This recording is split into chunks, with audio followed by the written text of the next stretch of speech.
Hey, kia ora koutou whānau, ki te pihia koe. Welcome back to another edition. I was going to say truncated. That's the wrong word. Truncated means shortened. Thinner, big hairy news, not on YouTube.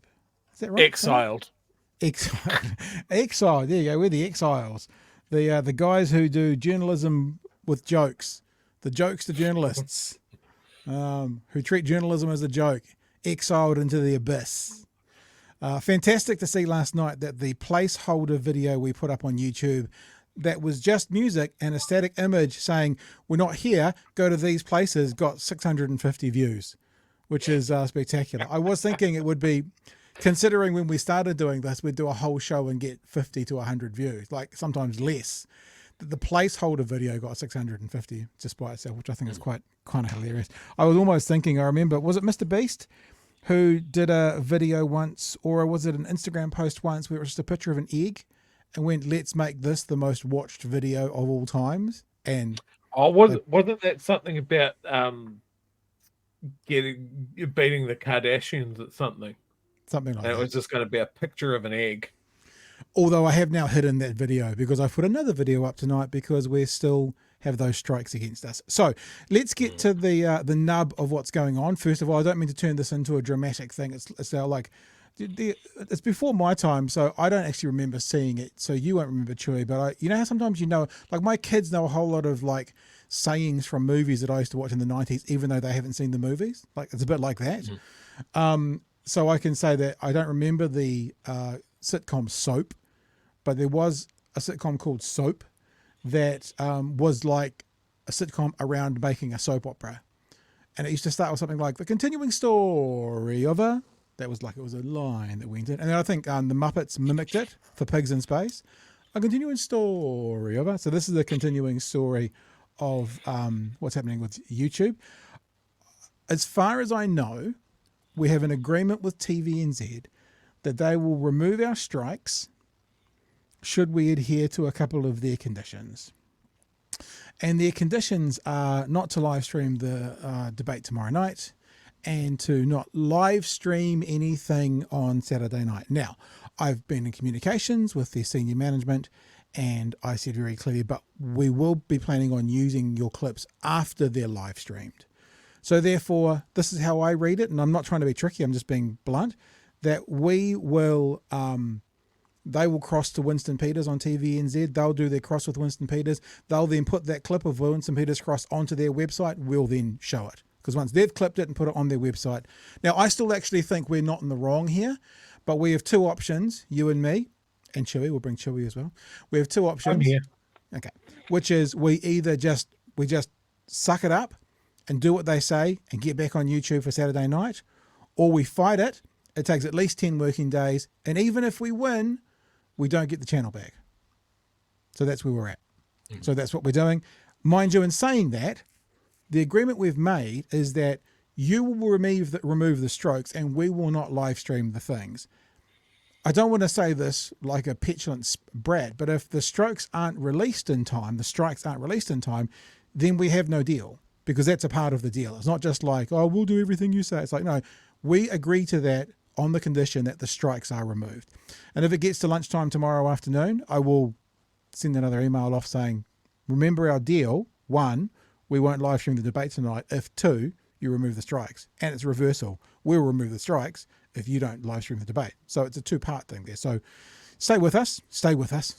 And yes, I'm seeing people in the chat, RNZ, News Talk ZB, Stuff, TV3, News Talk, I said News Talk ZB, Newshub, whatever. There'll be lots of news sources out there, as well as the actual official sort of websites of the election to keep an eye on what's going on as well.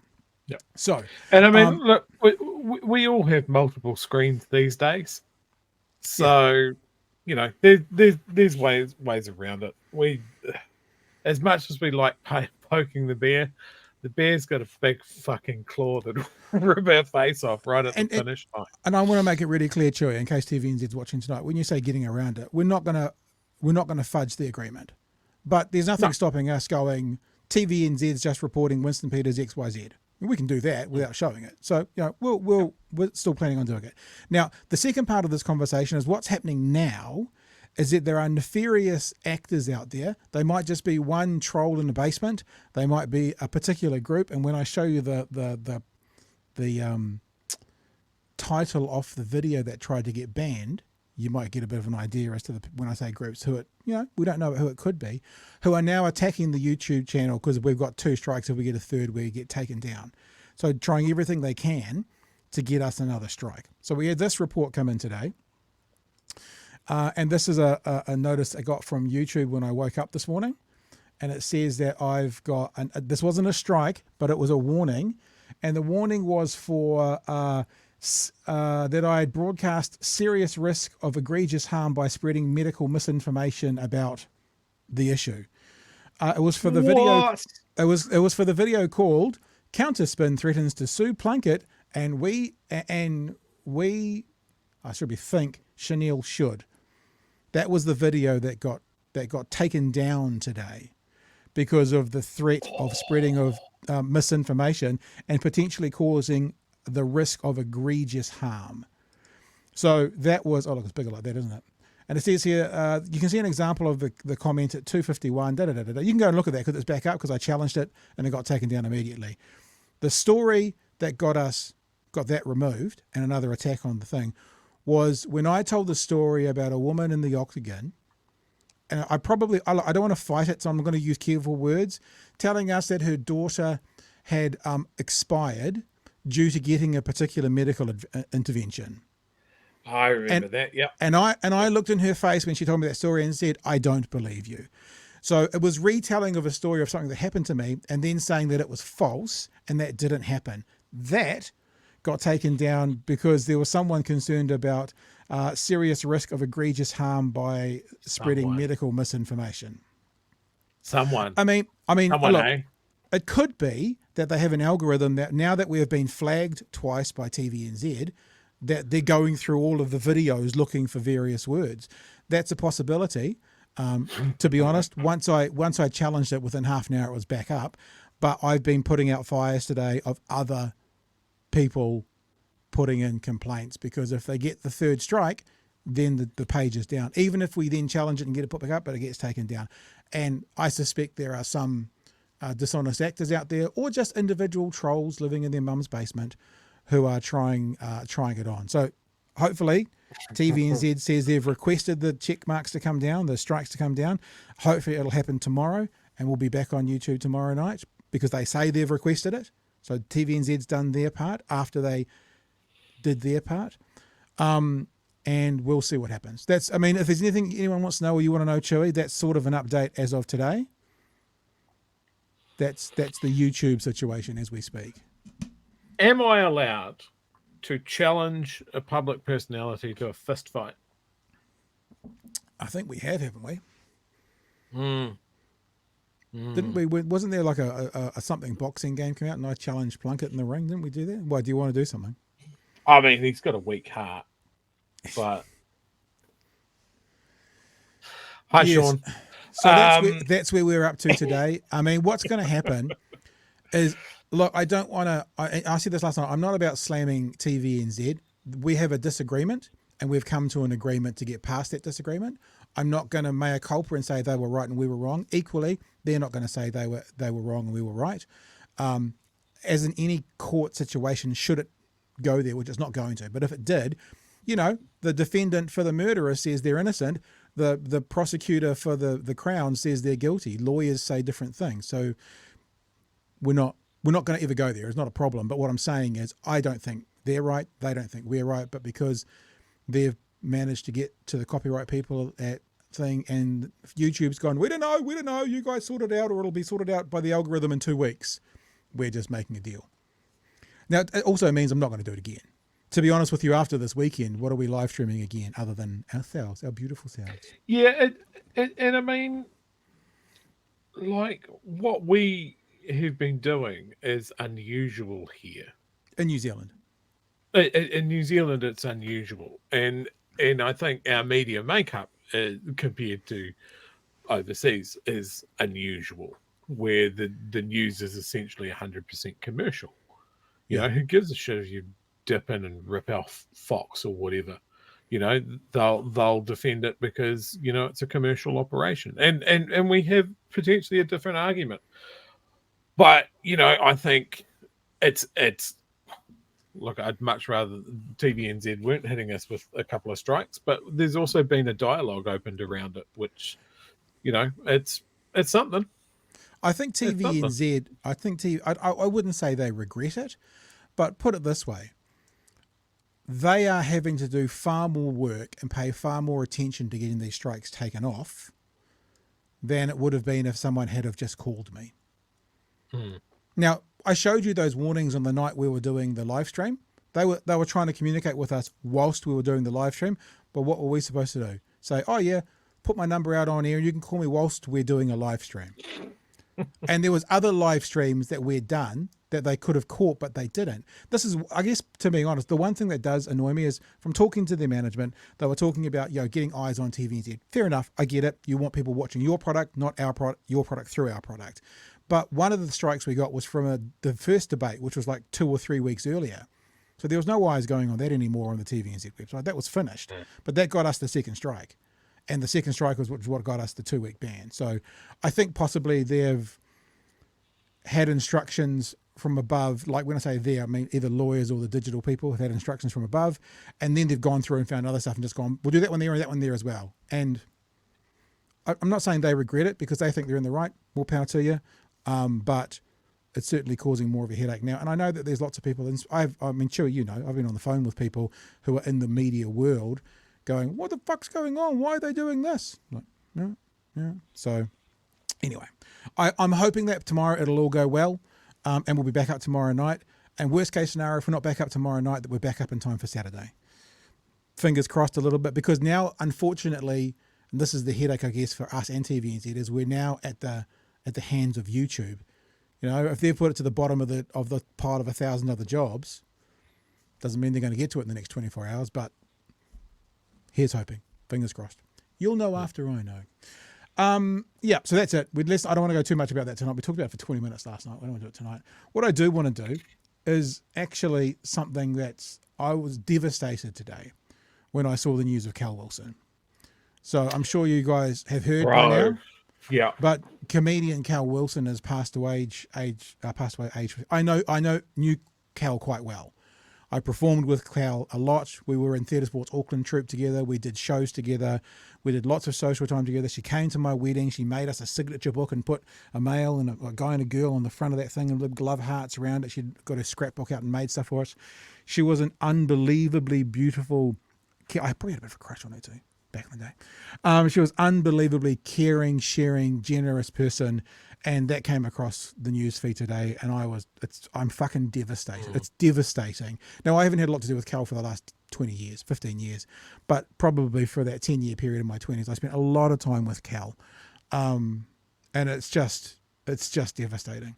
The family haven't released the cause of death, so I'm not going to say it. Those of sort of us in the community know what's sort of gone on, but it's an illness, as I say, a short illness. And it's just a travesty. And she went to Australia and she did really well over there, and she became a part of the comedy circuit, and she did really well in radio. I think she was a part of the Nova kickoff or the Kiss kickoff. She was fucking kicking it.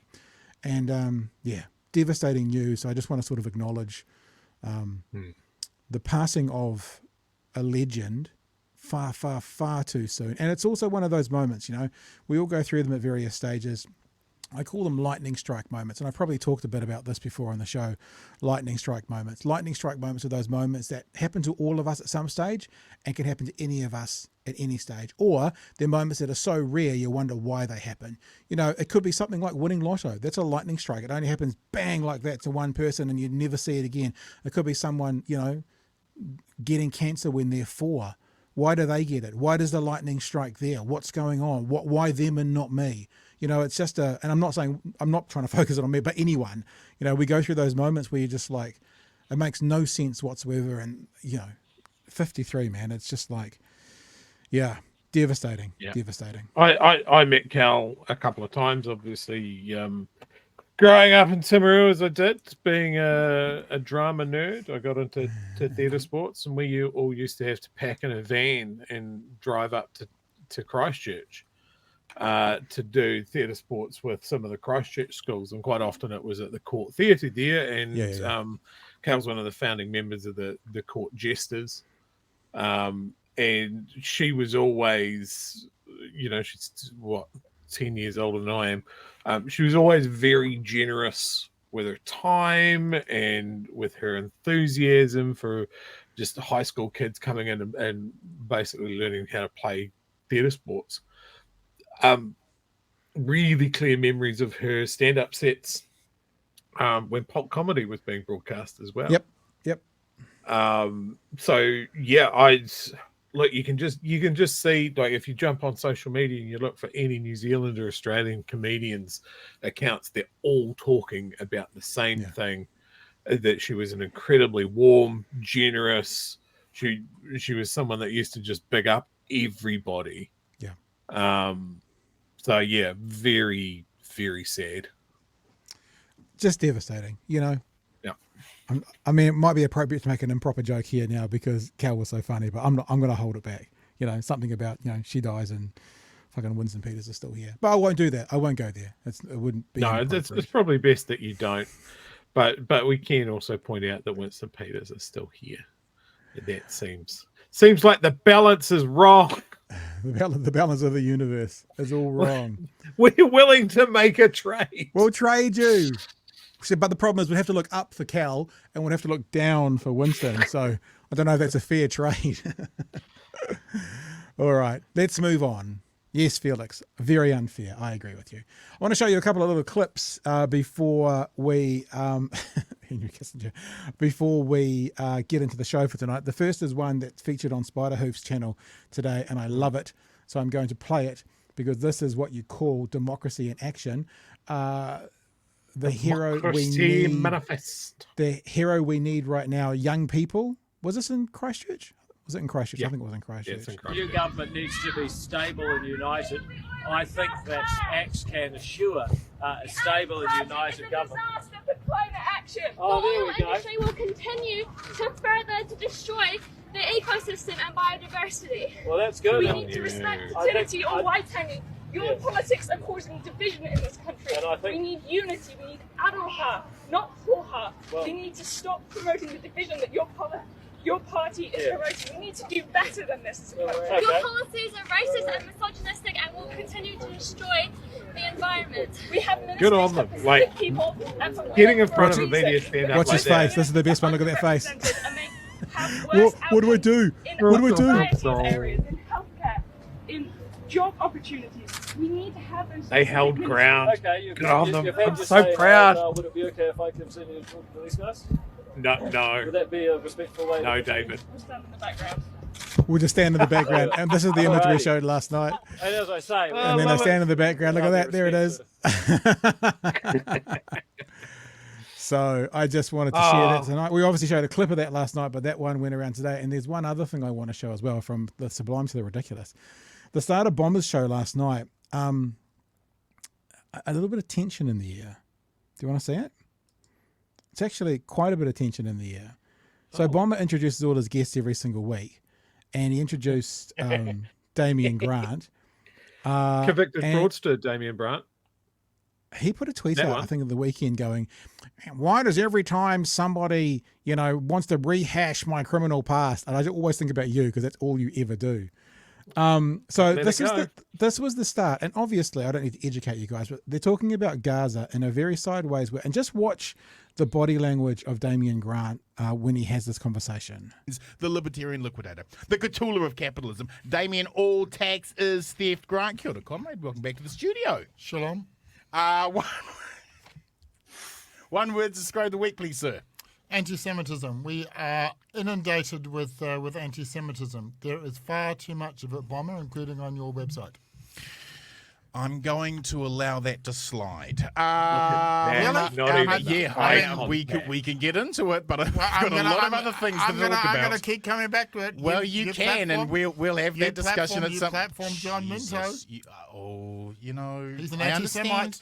understand this He's is a an very anti-Semite. emotional time for you, and No, I'm going to it's be an emotion- very kind. it's an emotional and I'm time not for going to everybody. point out the unbelievable hypocrisy of your position. Our next panelist. There you go. I mean, like, it's not to do with their content, but it was a very interesting little moment.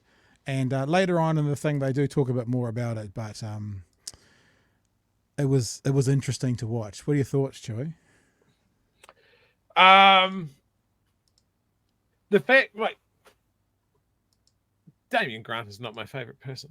But just to have that in the can, that was obviously what he wanted to say, but would not even look up at Bomber. What a spineless rat. Yeah. You like we did it last night. You can talk about what's going on in the Middle East and have some goddamn nuance. Yeah. Just chuck everything under anti-Semitism. Get fucked. You can not like the Israeli regime, Yeah. the way that the Israeli state acts in the world, and you can separate that from all Jewish people everywhere. What an idiot. Yeah. Yeah, well, listen, you can go and have a look at Bomber's show, the full show. It's actually quite a good show last night because it had John Tamihiri and it had Matthew Hooton and Grant and Bomber as well. So Damien Grant and Bomber. Quite an interesting conversation. I have a clip here, depending how long we go. Bomber did a quick fire round of questions where he asked Luxon plus Winston plus Seymour equals what? And he did if we get time, we might show that later on, but we'll see what happens. But I think we were going to start. I think I can answer that question. It's a shit fuckery. Is it the technical term? Shit like a gaggle of geese? A shit fuckery absolutely. of a shit politicians? fuckery of right-wing twats. Yeah, Gareth was watching it as well, and Hooton did eviscerate Luxon. Like, there was one point during the conversation where Bomber was, being host and asking questions and generating conversation, and like, why is this happening? Why is this happening? And Hooton just went, because they're all idiots. So that's the thing. Before we get into the show, huge thanks to those of you who have jumped back on the audio podcast as well. We went straight to number 2 in the charts, but we need to keep it going. We need to knock fucking what's his name from MediaWorks off his perch before the end of the week. So I'm putting up, Duncan Garner. I'm putting up clips every single day. The whole show goes up as soon as we're finished, and the next day I'll put up a few clips as well. Jump on the Apple podcast in particular and have a listen to something we've done from the day before. Help us get back to that number 1 position. That'll help for the end of the week should we need to go after some politicians to say we're the number 1 news commentary podcast in the country. And you can do that by going to Apple Podcasts and just searching for #BHN. Or if you are already subscribed, then just have a listen. You can also find us on Google Podcasts and Spotify if you're just looking at the listening of it. Hey, let's talk about the art of not answering questions, shall we? Because I have a fucking cracker for you. Like I think I've written this up as Luxon's masterclass. Everyone does masterclasses now. Like, Aaron Smith, the All Blacks halfback, he does a masterclass in passing the ball, and Gordon Ramsay does a masterclass in chefing and stuff. Well, this is a masterclass in not answering questions. And I have to tell you, there was, let me see, there's 8 minutes of an interview that only consisted of 2 questions, and he didn't answer any of them. So to his credit, Ryan Bridge held his feet to the fire and went, asked it again and asked it again. And then they went to the second question, asked it again and asked it again and asked it again. We're not going to do the second question because it's much of the first question. But let's just, because I want to show you a little bit of the history of this around, especially national leaders. Because I've got another example for you from a conversation I was involved in that I've talked about numerous times, but I don't know if I've ever played you the audio from it. So here is the AM show talking to Christopher Luxon. They're trying to get him to explain the idea. So actually, let's just set the scene. So National's idea, right, is to set benefit increases to inflation, not to the average wage. So when you set it to the average wage, it goes up as the average wage goes up. When you set it to inflation, it goes up as inflation goes up. Therefore, if inflation is high, it can be better to be against inflation. But when inflation is low, it's much better to be against the average wage, which is why we played that story last night about the disabled being down $17,000 after 4 years, or whatever the number was, $2 billion overall. Because what it means is if they set it to inflation, and remember, National has promised to get inflation way down. Yeah. So if they get it way exactly. down, then what will happen is beneficiaries and people receiving money in that way will be worse off proportionally, because wages will be going up, but if inflation is down, it will not be increasing the same. So the gap will continue to grow. Now, that's not controversial to say when inflation's high, it's better to be indexed against inflation. When inflation's low, it's better to be indexed against the average wage. But they've said carte blanche, it'll be against inflation. That's it. So this is not a controversial thing. It's not a mathematically challengeable thing. It is very simple as to why are you doing this, and will you acknowledge that if you set it to inflation, once inflation's lower, they will have less money in their hand. Pretty simple, really. It's about 4 minutes of not answering that question. So have I explained that really clearly, Chewy? Yeah, I understand it, and I'm a dummy. So if you set it to inflation, it keeps up with inflation. When inflation is low, because normally wages outstrip inflation unless inflation is high. So National's saying we're going to get inflation real low. That means we're going to pay you real low. They don't say that second part, but that's what it means. So let's have a look. So that's what they're talking about. I've kind of nutshelled it already for you, but let's just have a look at this masterclass and not answering questions. Indexing inflation, benefits to inflation rather than to wages. Do you know how much that's going to cost people living on a disability allowance? Do you know? Well, what it's doing is just making sure that each and every year there'll be an increase to benefits based off inflation, so that actually people can deal with the cost of living. Their purchasing power of their benefit actually buys the same bundle of goods that it does each and every year, and that's been the long-standing convention and the way to handle it. As you've seen in times of high inflation like we've been experiencing, that's what beneficiaries need, because So let me just say, someone in the chat saying, does that mean they reduce it? No, they're not reducing. Right? But let's say the cost of living or wages are going up by 10% and inflation's at 2%. That means they're raising it by a incrementally smaller amount, which means they're falling further apart as costs get more expensive. So if wages go up by 10% with National, we'll start this again. If wages go up by 10% with Labour, the benefits will go up by 10%. Under National, let's say that they get what they want to, which is inflation down to 2%. If wages go up by 10%, then the beneficiaries will only go up by 2%, because they'll index it to the inflation as opposed to the average wage. So just for the people in the thing who are saying, are they going to reduce it? No, it means that proportionally they'll be going backwards, because they'll be getting less of an increase than they would under Labour. So that's the other question. Who will they be getting more money under, Labour or National? We'll get to that.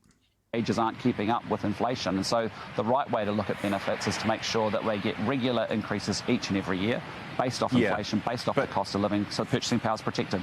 Yeah, but your plan is to get inflation down, right? So wages will be growing, as they normally do, faster than inflation. According to disability advocates, they'll be $6 a week worse off in the first year, rising to $19 a week by 2026. People don't choose to be disabled. What's your advice to them about how they should survive without that $6 rising to $19 a week? Well, there's no cuts that we're talking about here. What we're talking about is increases to all benefits each and every year based off an index to inflation. And that is the right way to look at it, so that their purchasing power is protected, right? Chris, you accept that will be at a lower rate that they would otherwise get under Labour. Do you accept that? Question? Well, it depends on what happens going forward around inflation, and what we're saying. Well, if you're in government, hang on, Chris. If you're in government, you Ryan's have promised to get inflation down, and you have promised that wages would grow faster than inflation, right? That's right. right. Let's take that as our basis for your promise. Because that's what you want. So you must admit, you must concede that those on a disability allowance would get less under your government than they would under Labour. What we're guaranteeing is that they're going to be protected and their purchasing power of their benefit maintains, so that each and every year they can buy the same bundle of goods. Can you answer the question? I'm answering. I'm saying it's under inflation. We're going to index benefits to inflation. That's exactly our approach. That's been the long-standing approach in New Zealand. We think it's the right way to go. It's the best way to actually protect purchasing power of beneficiaries, and I think that's a good thing going forward. Okay. Can you please answer the question? Do you accept that will mean less money in the hands of those disabled people who are receiving a benefit under your government? Do you accept that that will be the reality? They're going to have more money each and every year under a national government because we're going to increase benefits each year. It's a different approach from how Labor's looking at it, but what we think is that's the best long-term way to index benefits to inflation. Is there a reason you don't want to answer the question? Oh, I can answer that. Yes. Yes, Pat. There is a reason, and that's I don't want to make it obvious that the disabled will have more money in their pocket under Labor. That's the reason. Did we think he's going to say that? Do you reckon? Should we see what he says? Let's see what he says. Well, I mean, it's a different basis. So yes, in the fiscal plans, we have a different track around what that costs us relative to Labor. Okay, let's not talk about your fiscal tracks, Chris. Let's talk about somebody who is disabled, who is receiving a benefit. Will they get more money under Christopher Luxon, or will they get more money under Christopher Hipkins? Good question. Easy answer. They will have their benefit protected. They will have a regular increase each and every year that will be linked to inflation. Okay. I appreciate the Labor Party has a different approach to it. Our approach is to say what's the best long-term way to manage benefits, and that's to make sure that there's consistent, regular increases so that people's purchasing power is protected. There you go. That's the end of the first part of the question. Now, they go on to another question, exactly the same. Doesn't answer it. But we're not going to do that because I've given you the example, Chew. I'm going to give you another example shortly of a certain Don Brash in an interview I did with him, probably 2011. But open the floor to you, sir. What are your thoughts? I saw a comment in the chat. I put it up briefly. When you've lost Ryan Bridge, you're doing something wrong. He loves talking to Luxon.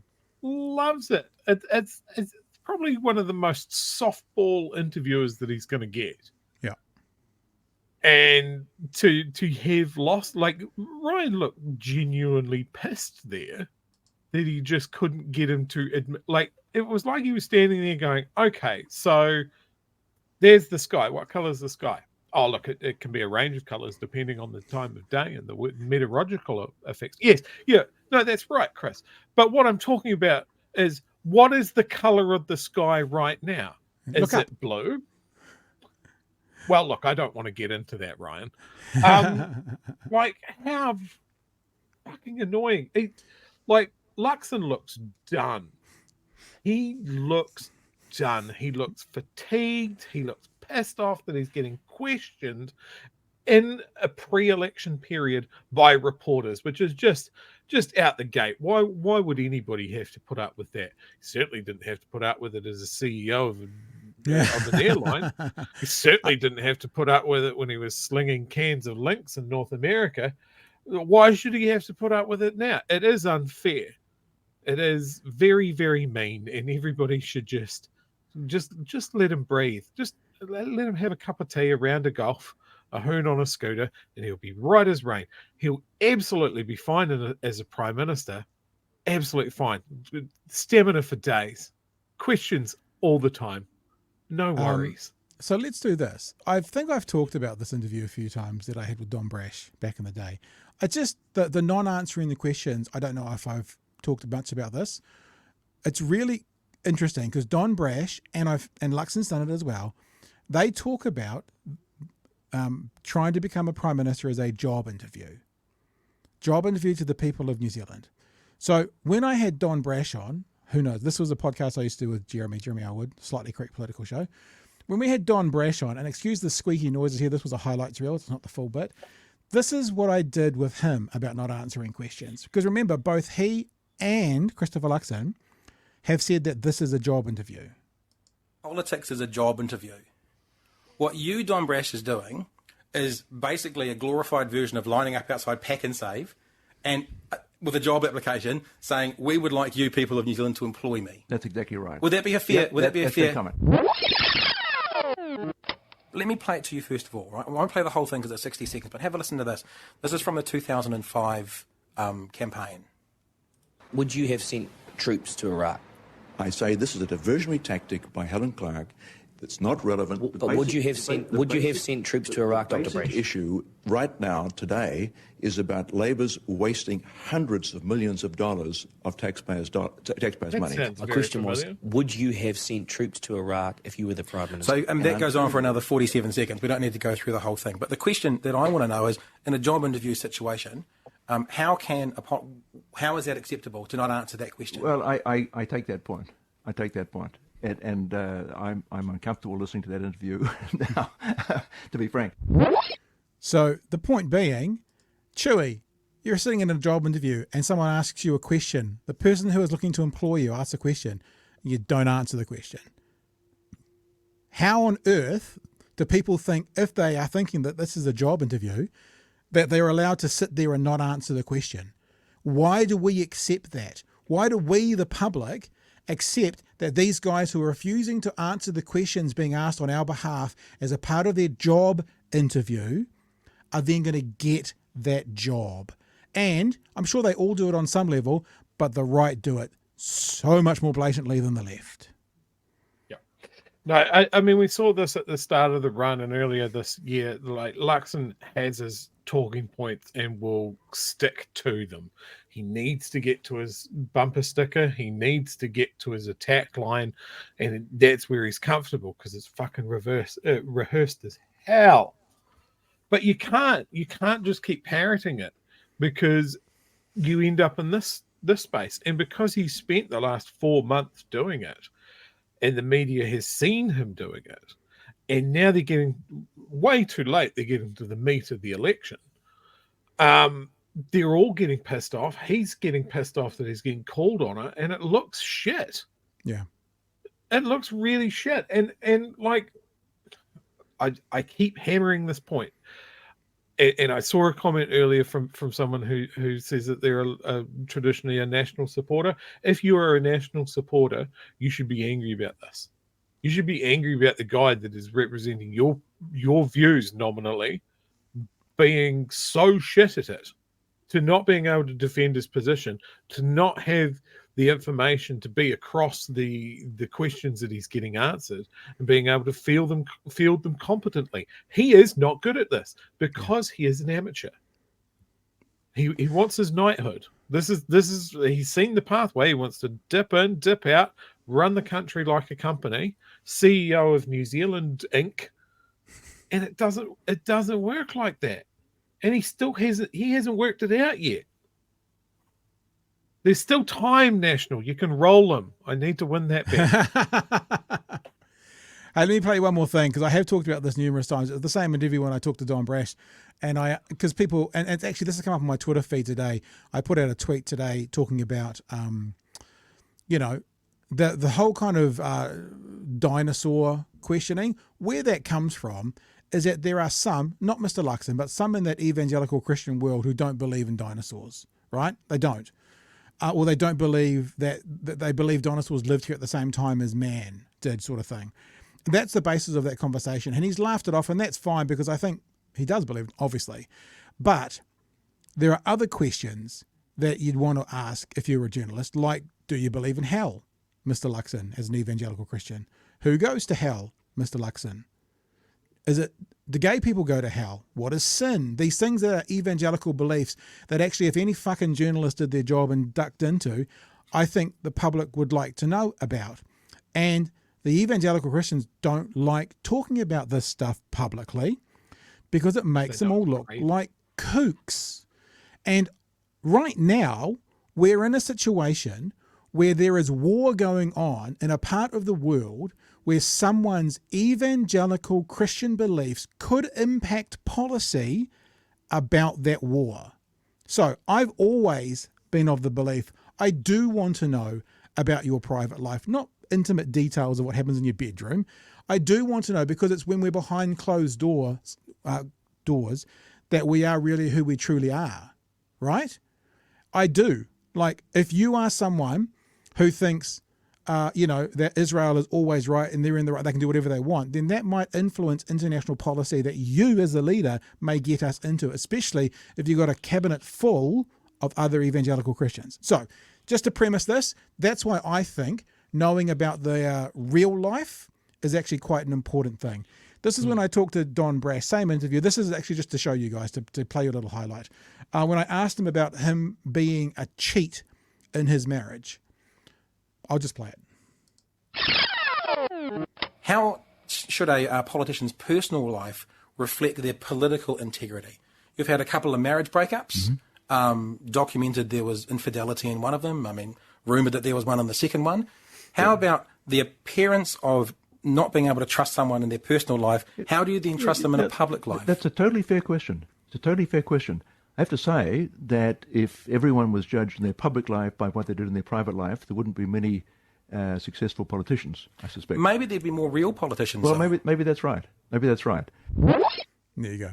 So, to his credit, he went fair question. So what I'm saying, to be clear, is if you're a cheat in the most personal part of your life, the cornerstone, the foundation of your life, your marriage, why would you be trusted to run a country? If you're going to cheat there, aren't you a cheat? Aren't you going to cheat? That's the question. And I think that's a fair question. And have you ever heard anyone else ask that question? No, of course not. But these are the things that we sort of do. And I guess, Chewy, with you on board now, this is what we've continued on with. We just don't have the access anymore because I was working at Newstalk ZB then. And so you got them to come to the Newstalk ZB studio to have those interviews. Made it a bit easier.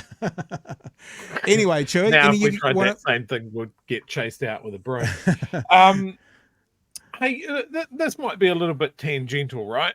Sure. But the amount of time that Luxon spent in North America, right?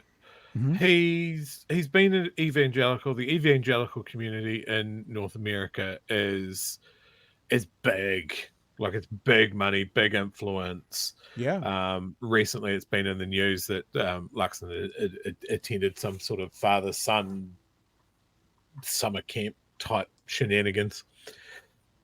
Am I right in thinking that community also believes that the rapture is going to start with some sort of religious holy war in the Middle East around Jerusalem? Yeah, this is one of the ironies. Now, I'm not the expert in this, right? But my understanding is, the Jewish state and the Jewish people, Jews, are going to be like annihilated when the rapture starts. And so there's conservative Christians that have a almost incestuous desire to be behind Israel. And this is not actually a commentary from me. I'm just explaining what I've done and what I understand. Whereas if the conservative Christians ended up getting what they wanted most of all, it would involve eliminating and destroying all those Jewish people. It's a bit of a weird, maybe somebody out there is more up to play. But I used to ask this question a lot when I was doing Talkback, because I knew it used to spark the phones up. It would be like, why is it that America's so into Israel more so than any other country? The lines would go, because it's all about conservative. Yeah. Because I think it's two things, right? It is that the North Americans have a large and powerful Jewish section of their population, and then I think you also had this even larger, even more powerful evangelical sort of thing. It was like, well, if we can just make sure the flow of arms and money keeps going to Israel, eventually this rapture that I'm really stoked about just kicks off a little bit sooner. That'd be great. I'm going to get little Xander and Timothy into the pearly gates as soon as I can. Speaking of arms race, now I'm sorry, this is going to be really, really cheap of me because I haven't seen it to myself. When Gaza kicked off, can we get a? That's just a white screen for the viewer there, Pat. I know. I'm just seeing if I can get it. I'll send it to myself. What I'm looking at is Lockheed Martin's stock price. Oh God, yes. Yeah. And when it kicked off, it went from about $4 to about $4.40 a share, which is a massive jump in a share in one day. I was trying to show you the share thing, but I haven't sent it to myself to show. But and the irony about the Jewish community, for example, especially in America, is they vote Democrat. Yeah, they're not conservatives; they vote Democrat. So the Jews in America by far and away lean left. Yet the Conservatives in America, well, when it suits them, you know, it's pretty easy for a Conservative to drop all of their beliefs quite quickly, like, for example, when they follow someone like Donald Trump, if that's the thing that actually gets them as individuals more what they want. But, you know, who are we to point out hypocrisy? Let's go into these polls. That was a fun little tangent, wasn't it? Yeah. Let's go into these polls conversations, shall we? We've got a couple of stories to play and also a newspaper article to show. Let's just start off straight away with TVNZ. We're going to use TVNZ footage here. Talking about, now there's 2 polls. There's 3 polls actually to go over, so we're not going to spend a lot of time on any one of them, but let's have a look where we're at 3 days out from the election. We polled from Saturday until last night, and as we count down to Election Day this Saturday, here's how the numbers have landed. National is on 37, up 1 from last week. Labour is on 28, up 2. The Greens are on 14, meteoric rise. up 1. ACT is on 9, dipping 15. 1. New Zealand First is steady Cratering. on 6. And both the Opportunities Party and Te Pāti Māori are steady on 2. All right, let's have a look there at the numbers, because you can add these all together and you can see that Te Pāti Māori plus 28 is 30, so there's 44. And then you look at these guys, there's 37 plus 9, that would be 46. 44 plays 46 in this poll, with the Grinchling down here on 6% in the middle.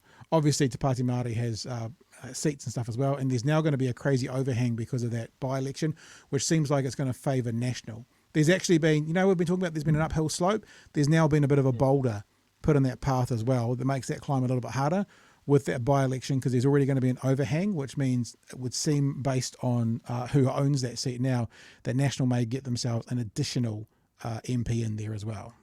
Let's take a look at some of the other parties now. Yeah. New Zealand Loyal, Why? Freedoms New Zealand and New Zeal are all steady on 1. And Democracy New Zealand has gone up 1 since last week. Look at that. And The if they number all of Kiwis who didn't don't hate each know other, how they'll vote or 4%. refuse to answer Yeah. is 9%, down 1. So let's swing over here and translate that to seats in Parliament now. That makes him even with Chris Hipkins, also on 25. So Luxon's come Winston down. Peters is on 5. Remember all the news last week? Oh, you know, Christopher Luxon now preferred Prime Minister. Oh. 5, up 1. ACT leader David Seymour is also up 1, now on 4. And 3 Green MPs are also having an impact. Chloe Swarbrick, James Shaw and Marama Davidson are all on 2. Yeah, but that's pretty cool. So for a Green Prime Minister, you have 6%, which is now, much like their party, the 3rd biggest pool. So there's TVNZ. As I said, we're not going to go through all of the story at the end, because I am going to play a little bit of the Newshub one as well, which maybe we'll just get straight to, actually, because the Newshub one has some analysis at the end that's worth talking about. Because so that one was pretty much of a muchness. You could see that National ACT and New Zealand First could get the right there. Labour, Green, Te Pāti Māori, New Zealand First weren't quite as close. They were a few points behind. But the trend for this last day of polling is interesting. Let's check out the Newshub. Actually, I was trying to go back because I'm just now double questioning what I've just said. Let me go back. So what is the combination of... right, here we go. So Labour would be 28. Green would make it 42. Te Pāti Māori would make it 44. New Zealand First would make it 50. So actually, New Zealand First could go either way and get both sides in this conversation. And you know, I think Top made a mistake by kind of pledging their allegiances to. They really did. To National, because imagine right now, the pitch would be to everyone on the left, all of those people in Ireland who are now like, what? No, would be like, give them your vote, give them your vote, give them your vote. And I think that might come in to bite them in the ass. Will they still with Ireland? I don't know. We'll wait and see, but we'll have a look. So just barely by the skin of their teeth, Winston Peters could put both sides in with that poll. Let's have a look at Newshub. And Jenna, this is not great news for the Nats just 3 days out. National's been right to panic. Its vote is plummeting. It peaked too soon and is looking to snatch chaos from the jaws of victory. National. It might end up being that, you know, I mean, you can't change this, but if the election was in another month with all these downward trends from the right, who knows? Now on 34.5%, crashing down 4.6 points. Labor, you're still losing though, 27.5%, only picking up 1 point. The Greens' conspicuous absence from much of this campaign is doing their vote wonders, 14.9%, up 0.7. So close to the magic number. But look at them compared to ACT, basically double. They were legal, just a month, 6 weeks, 2 months ago, they were level pegging it all the way through. And ACT's fall from grace is baked in, stalling on 8.8. And look who's gobbling up the vote. Timing is run perfectly. Winston Peters, New Zealand First, 6.8%, up 1.6.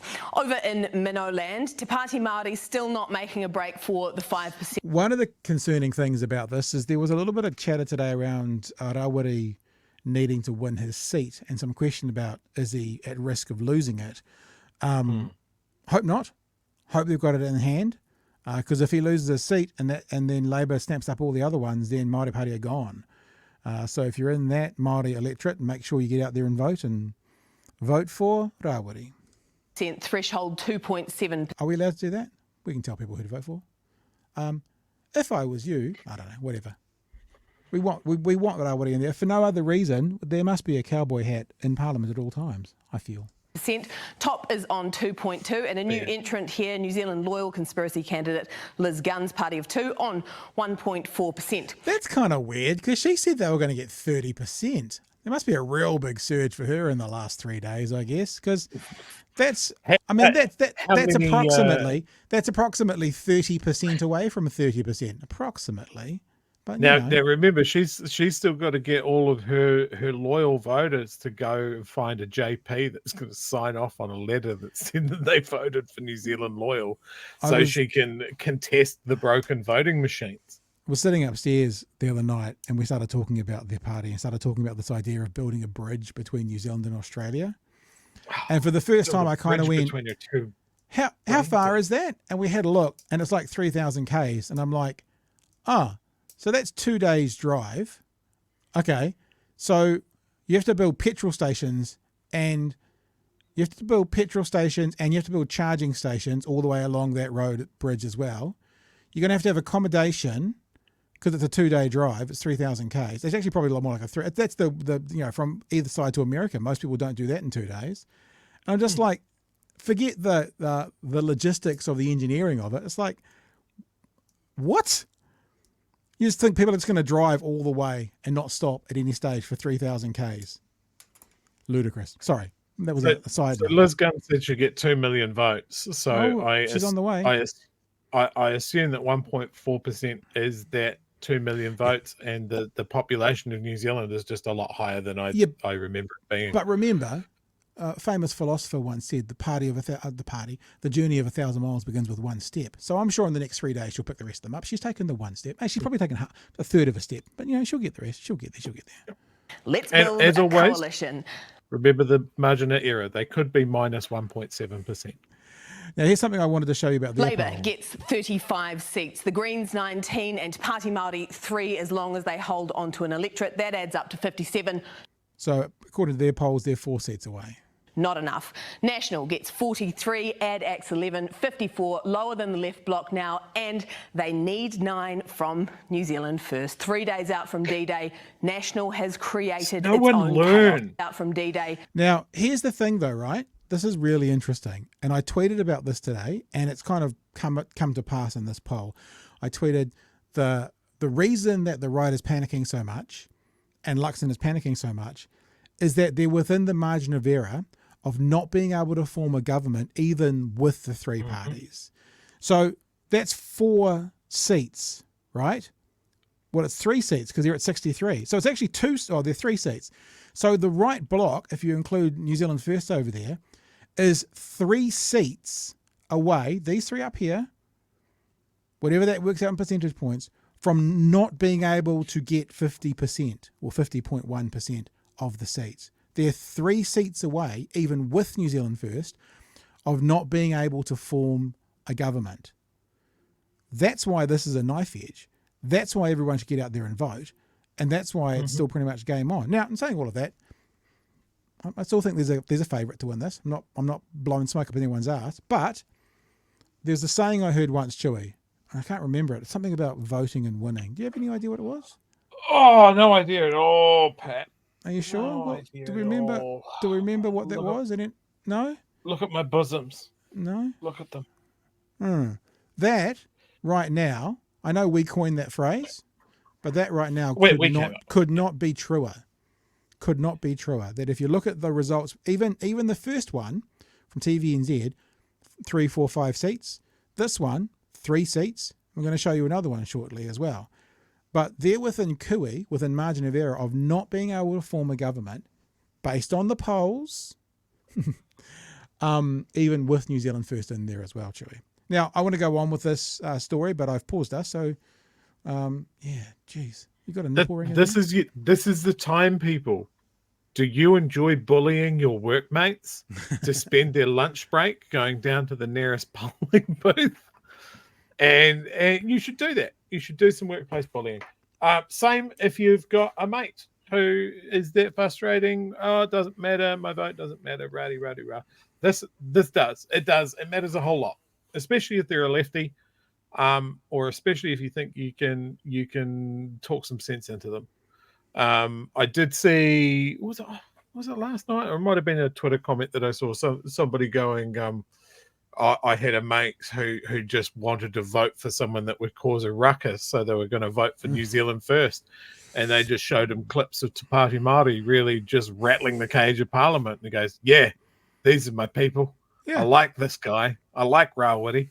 First time I ever voted Greens, I think I was probably 20 or 19 in the first election, and it was might have been the first MMP election. I can't remember, but I didn't really know too much about it. But I just had this feeling that these crazy Greens with Sue Bradford and all these people in there, that its perspective in Parliament was important. I wasn't really involved or wasn't really politically, sort of switched on, but I just thought that voice, a new voice, something to rack things up, was worthy of being there. So I completely get what that person was saying. Was a jaw kicker.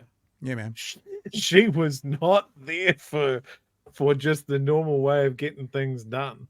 So, yeah. Sue Bradford does rock. Yeah, she does actually. Did I tell you that she gave us she did our podcast as well, and I got it because she did the anti-smacking bill. I got her to sign a wooden spoon. So we got a wooden spoon signed by Sue Bradford. All right, let's keep going with this story because I do want to get a little bit more of the information out. National has created its own chaos and is panicking in the face of Winston Peters. Jumping off the toot toot chugga chugga big blue bus, burning up the country like some kind of premature victory tour. Someone slammed the gear stick in reverse. Your vote has crashed nearly 5 points. Why?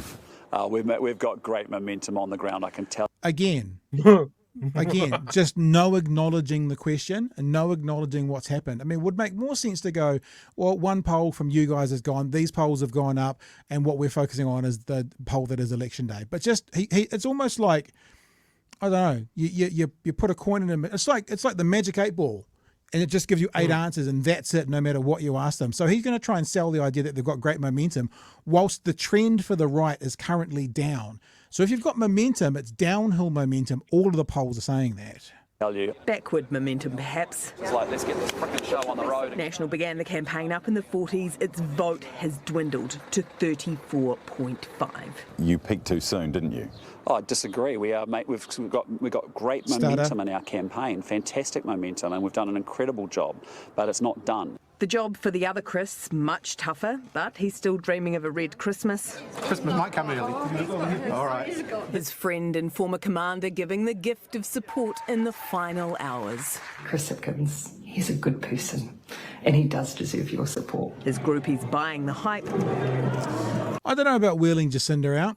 I mean, I like her, and I think she's done great, but they made a strategic decision that her connection to the mandates and COVID and stuff was going to be a a net negative. That's obviously what they decided because they let her go and pushed her aside.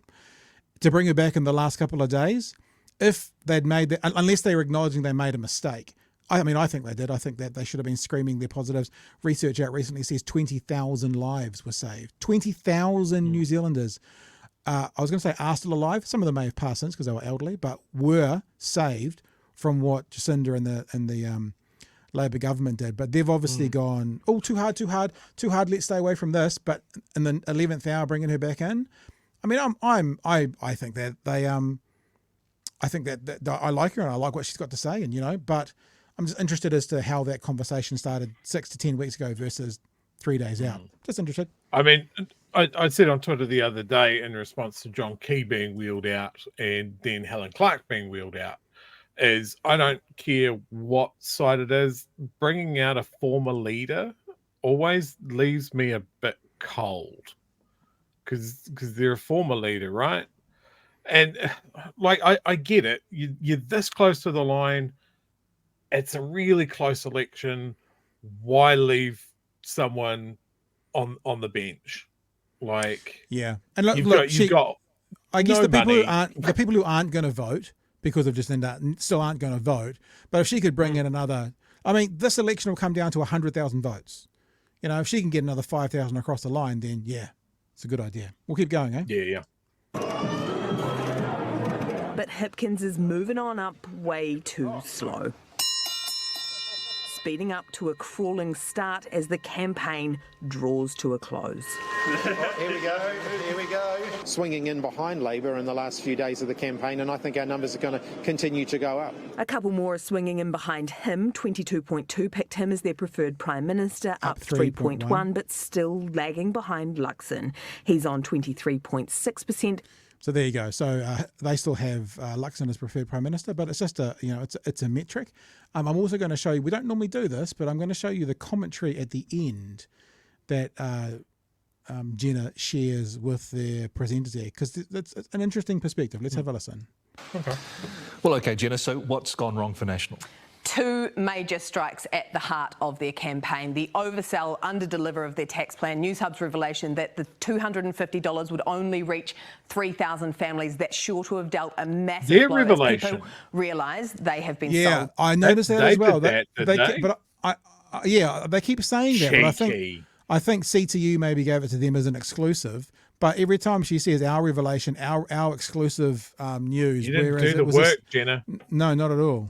A pup. Secondly, National's strategy of ruling in Winston Peters has blown up in their face. 100%. They gave him oxygen. They legitimised a vote for him. They pulled him back across the threshold and he has gone from strength to strength. Their messaging around him since then has been nothing short of hysterical, panicking, threatening second elections, casting fear and confusion about how on earth they can work together. In 73 hours, it'll start to become clear how much damage has been done across the major parties and which side can muster the miners to limp across the line. So you got this is I want to point this out, and I know you're all smart enough to know this, but I don't know whether I thought this up myself or heard someone say it today, but the National Party refused to rule Winston out.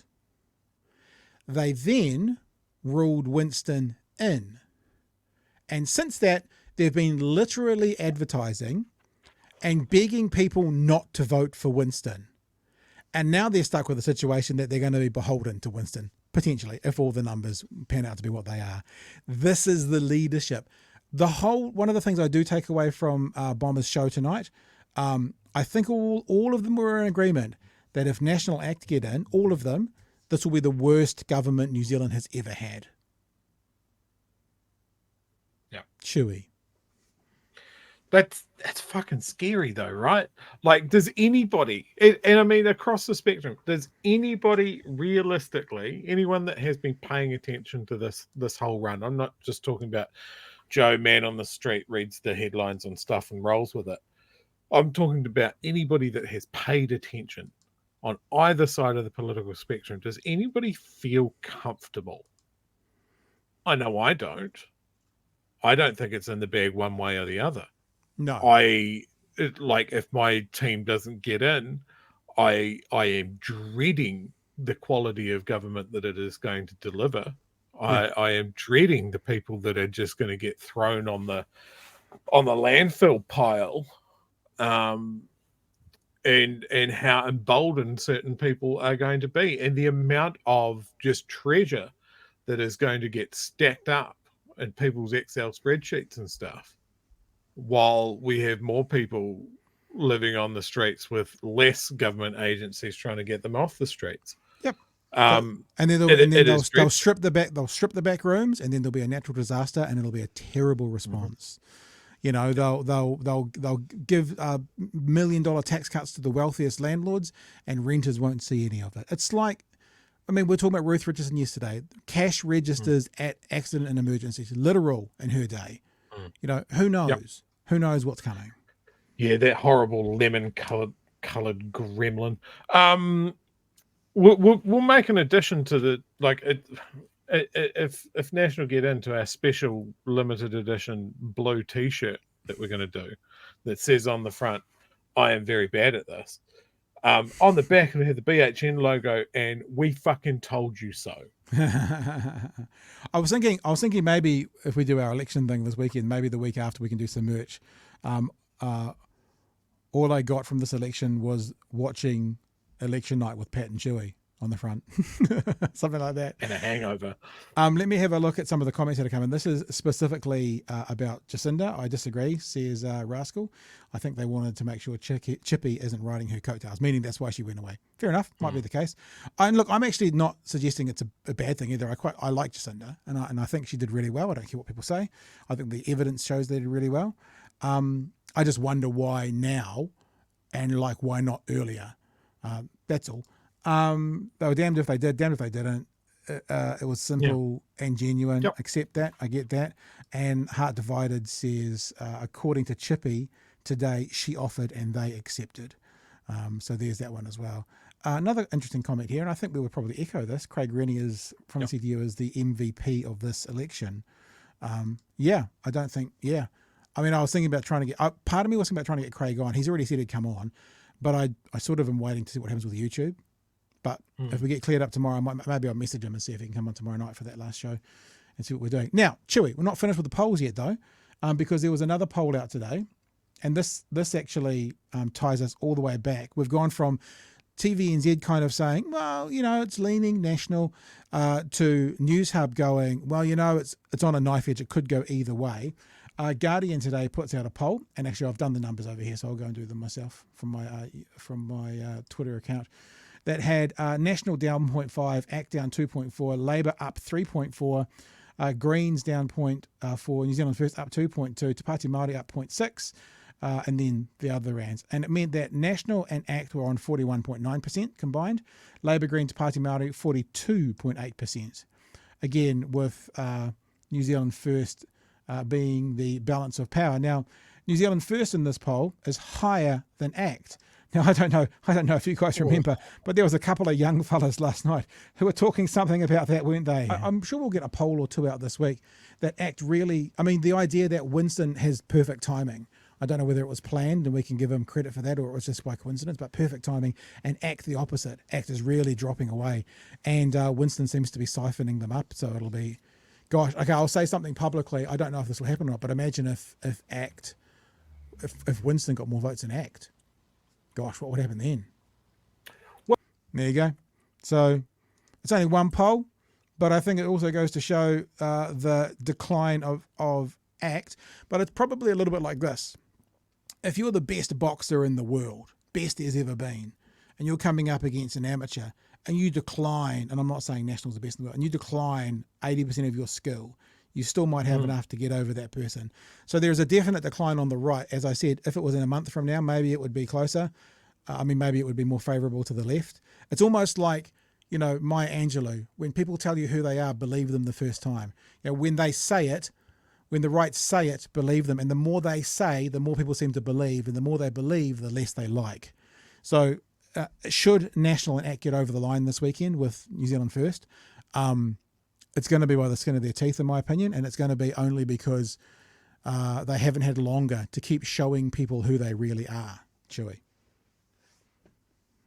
Yeah, look, I find it really interesting. Like, National started with some very centrist, cuddly-wuddly talking points and policies and that sort of thing. And as we've got closer and the more that their policies have been looked at and analysed and they've rolled out new ones, we just see old, mean, cold National. Yeah. And that's going to do one thing. It's going to appeal to your base, but it's going to drive people away from you that were in the middle. You know? I think I said it yesterday, like people voting for change. The change in this instance is a brick to the face. Yeah. Doesn't mean good change.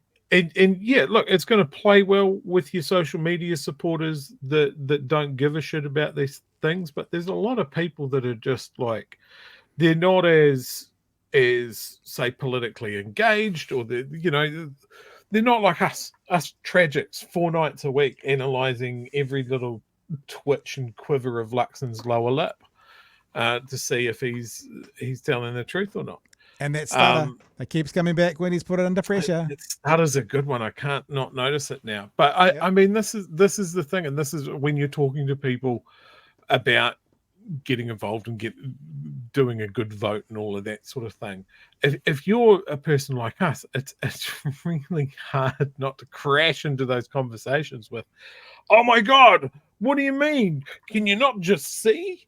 So just temper your examples. Maybe have a few key things ready for the common things. Like, I deserve a tax cut. Absolutely. Do you know where it's coming from? Do you know who it's for? Yeah, and you know what? You know that you're not one of the people that is the 3,000 families that are going to get it. Well, and do you know what the country's giving up to give you a tax cut? Yeah, like money away from education and health, for example. That's the other if it's a tax cut and that's the only thing that you're voting on, then here's the green policy. And if it's the only thing that you're voting on, you shouldn't need to worry about any of their other policies. It should just be the tax cut. By the way, they've already costed and funded this. I don't want to pay more tax. Cool. Do you make over 180 grand? It's not you. Don't worry about it. You know, it's just, it's hard to get people motivated at this point. Like, I love early voting because everyone like us just goes out and votes like straight away. They don't need to be motivated, but there'll be still people umming and ahhing at lunchtime on Saturday. And just talk to people. Like I've said, become unbearable, insufferable. Talk to your workmates, your friends, people on social media. Just get out and do it, because democracy's improved the more people use it. The less people voted, the lower the percentage. We get some absolutely fucked results, and all you have to do is look at our local body elections to see what happens. You get Wayne Brown, and we can't have that. Wayne Brown. Hey, here's a question that we haven't really talked about a lot. How likely is a second election? Honest answer? I think it's bullshit. I think there'll be 2 moons in the sky and one in the backyard, as my old mum used to say, before there's a second election. I think that they'll figure it out. That's anti-Winston panic move from Christopher Bishop. Is it Christopher Bishop? The Bish. The Bish. I think that's his panic button. I think that before there's a second election, ACT will sit crossbenchers and give half. What is it? Just supply? Is it just supply or just confidence? No, it's just confidence, isn't it? But then if that does happen, you know what that means? That means ACT decides every single legislation that goes through. It also means, though, that if Labor wanted to get stuff through, ACT could decide that as well. Or Winston might do that. I think that would happen. I think that would happen before an election happened again. If there was an election again, it would decimate the right, I think. Because if the right has the power to get in and then they choose not to, the left's going to be going, see, they've wasted $100 million having for us to do this again. They couldn't get together and make a deal. Remember, we high-five each other in the middle of debates. You know, I think that there's too much self-preservation in the right for them to ever get there. Even if some of those men have to suck on some bitter pills. Like, I think Winston, look, if he can see a door to being in government and to get a ministerial position and that sort of thing, he'll take it. I kind of think that David Seymour would be a savvy enough operator to go, well, maybe the power is not joining this in and making them work for my support. Yep. So yeah, that could happen. Yep. I don't always want possible. it to. They'll make it work in order to stuff their faces in the trough. Yep. Remember, it was Winston Peters. Absolutely. Yeah, it was Winston Peters who coined the phrase baubles of power. I'm not interested in the baubles of power. Then I think he became the Minister of Finance and took all the baubles he could. So he's in it for himself. And if he's in it for himself... Racing industry's got to get a return on investment. I guess what you can rely on is that Winston Peters will find a solution because he will want to do what's best for Winston Peters. Now, that not will be a good solution, but it means he'll find one, in my opinion. Anyway. Do you think Winston left his tab open at the backbencher? Oh, we should go check one day. Hey, listen, I think we're done. We are going to be here tomorrow night. We are not going to be live. No, we're not. Assuming we're back on YouTube, we don't have a plan to be live streaming the debate tomorrow night. We do have a plan to wrap up the election cycle with you guys. We won't be here Friday night. We'll be back Saturday night. Now that means tomorrow night's our last night, which means actually on reflection, doing a 2-hour just live stream of a debate is probably not what we want to do, actually, when we think about it, because that would just be watching that with you and then leaving. But if you guys want to watch the debate, cool, and we'll take a couple of things out of it tomorrow night. I might see if we can get a guest or two on. So you know, for Saturday night, I think I'm going to be emailing and contacting all the people that we've been in contact with to see if any of them want to drop in while we're there. You know, you think the Simon Wilsons of the world, those kind of people. And I'm sure at some stage on Saturday night they will jump in, even from their phones, from wherever they are, because I'm sure they're all doing television and stuff as well. And other than that, tomorrow night will be our last one before the election. But here's a prediction, Chewy. Tomorrow night will be our last show before the election, but it will not be the last. Prediction. No, that's half the prediction. But it will not be the last show before a government is decided. Oh yeah. So there's my prediction. It will not be the last show before we know who the government's going to be. Even if on Sunday night or Saturday night, even if only one side of politics can get there, I don't think we will see a government formed before we're back again on the Monday. Unless it's the left, because they're not fucking idiots. All right, we're done. Is there anything else you want to finish up with? Anything in the chat that you want to get to or anything? Yeah, I want to leave one thing out there. Quick reminder, there's one party that put out their independently checked, fully costed plans very, very early, and no one has poked holes in it. Many disagree, but there is no holes. And is that was that national? Was that national? I don't think it was, Pat. What was it? ACT? I don't think it was. No, it wasn't. New Zealand First? No, they backed down on some of their things. New Zealand First. I think their big policy was whether we should join the League of Nations or not.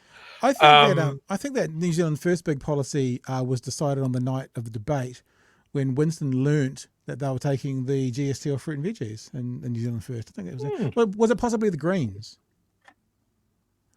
It was the Greens. Oh, very good. Those lunatic blimmin' tree huggers of them all. Think of 3 people you think won't vote and shout them a beer if they vote after you have talked some sense into them. Yeah. Take a friend to the polls and have fun. I mean, I hope I like doing that on election day. I did it early today because of this year again. It's because it was easier. But there's something kind of cool about lining up on election day with all the people and doing your thing and poking. I don't like lines. You don't like lines? Yeah. Speaking of lines, I mentioned this in the chat. I had a couple of photos from friends of mine over in the UK lining up to vote at the New Zealand High Commission. And it was just a big long line of Kiwis over there getting their votes in. That's always a green vote. The internationals always come back to the left. Yep, absolutely.